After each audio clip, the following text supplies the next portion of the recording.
जब बहू ने खा ली हंसने वाली दवा। किशनगढ़ गांव में कीर्ति अपने बेटे दिवाकर और बहू अंशु के साथ रहा करती थी। तीनों बहुत ही हंसी खुशी अपना जीवन व्यतीत कर रहे होते हैं।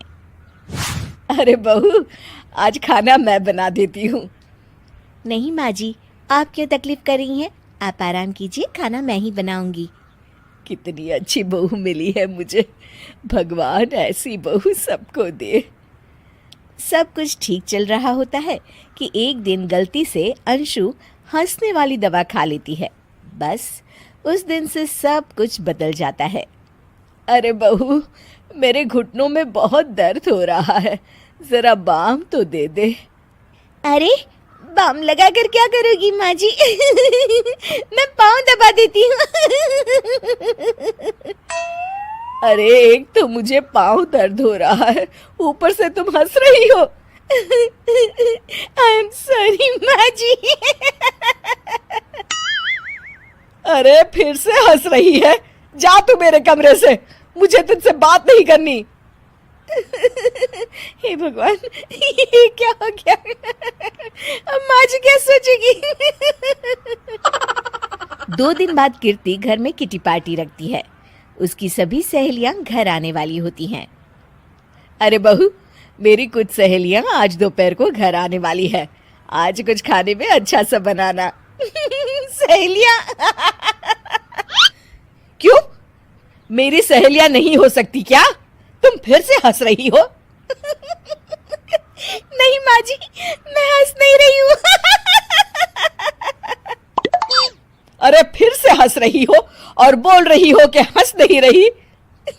नहीं माँ जी, मैं तो तुम जाओ मेरे सामने से और किचन का काम कर लो, जाओ। दोपहर को कीर्ति की सभी दोस्त खाने पर आ जाती हैं। अरे वाह, घर तो बहुत सुंदर सजाया है कीर्ति। अरे मैंने कहा, ये सब तो मेरी बहू का कमाल है। अरे वाह, बड़ी गुनी है तुम्हारी बहू तो। हाँ हाँ, खाना भी अच्छा बनाया है। हाँ, बहुत ही गुनी है।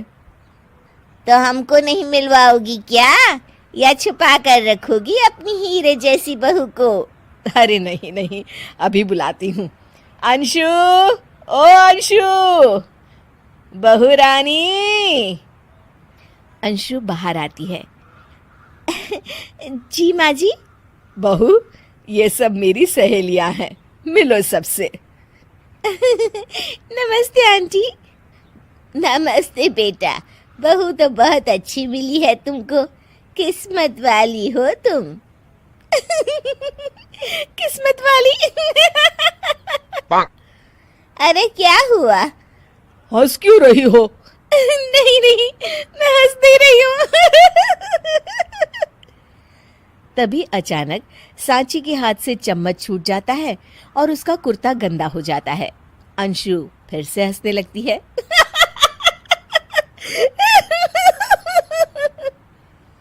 इधर सब सहेलियां गुस्सा होकर चली जाती हैं। कीर्ति भी नाराज होकर अपने कमरे में चली जाती है। हे भगवान, ये मैंने क्या कर डाला? इस तरह से तो माँ जी और उनकी सहेलियां नाराज हो गई। अगले दिन, बहू, ओ बहू, किधर हो? जी माँ जी। जल्दी से मेरे साथ चलो, पड़ोस वाले शर्मा जी की हार्ट अटैक से मौत हो गई है, उनके घर बैठक के लिए जाना है। अंशु तैयार होकर आ जाती है। थोड़ी देर में दोनों शर्मा जी के घर पहुंच जाती हैं। वहां पर सब रो रहे होते हैं। कीर्ति शर्मा जी की बीवी के पास बैठकर उन्हें सांत्वना देने लगती है। बड़े अच्छे इंसान थे मेरे पति। अच्छा। तुम हंस क्यों रही हो? वो अच्छे थे। हाँ हाँ, बहुत अच्छे थे अंकल। अरे अंशु, हंस मत। माँ जी, मैं हंस नहीं रही। मैं तो आंटी जी को बस दिलासा दे रही थी।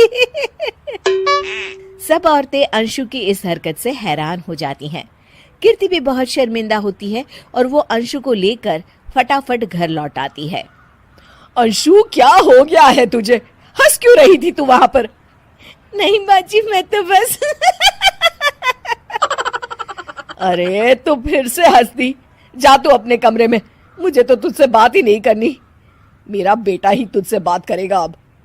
रात को जब दिवाकर घर लौट आता है तो कीर्ति दिवाकर को सब कुछ बताती है। ठीक है माँ, अब फिक्र मत करो, मैं अंशु से बात करता हूँ। दिवाकर अपने कमरे में जाता है। जी आ गए आप कैसे हैं? मैं तो ठीक हूँ, बस सर में हल्का दर्द है। सर में दर्द अरे इसमें हंसने की क्या बात है? नहीं, मैं हंस नहीं रही हूँ मुझे तो फिक्र हो रही है आपकी एक तो मेरे सर में दर्द है, ऊपर से तुम हंस रही हो। अरे कैसे समझाऊं मैं आपको मैं हंस नहीं रही अंशु, तुम इस घर से चली जाओ। माँ ने मुझे बताया जो भी तुमने शर्मा आंटी के घर किया, और किटी पार्टी में भी। नहीं जी, मैं ऐसे नहीं हूँ तो अभी क्या हुआ था? क्यों हंस रही थी तुम? रुकिए मैं आपको सब कुछ बताती हूँ आपको सब कुछ। अंशु डायरी में लिखकर दिवाकर को पढ़ने देती है। कुछ दिनों पहले मैंने गलती से हंसने वाली दवा पी ली थी, जिसकी वजह से ये सब हो रहा है। इसका असर कुछ दिन और रहेगा। अरे तो तुमने ये सब पहले क्यों नहीं बताया अंशु? वो मैंने माँ जी को बताने की बहुत कोशिश की मगर उन्होंने सुना ही नहीं अरे ठीक है, मगर वादा करो जब तक दवाई का असर ठीक नहीं हो जाता तुम घर से बाहर नहीं जाओगी। नहीं जाऊंगी और हंसूंगी तो बिल्कुल नहीं लो, तुम तो फिर से हंस दी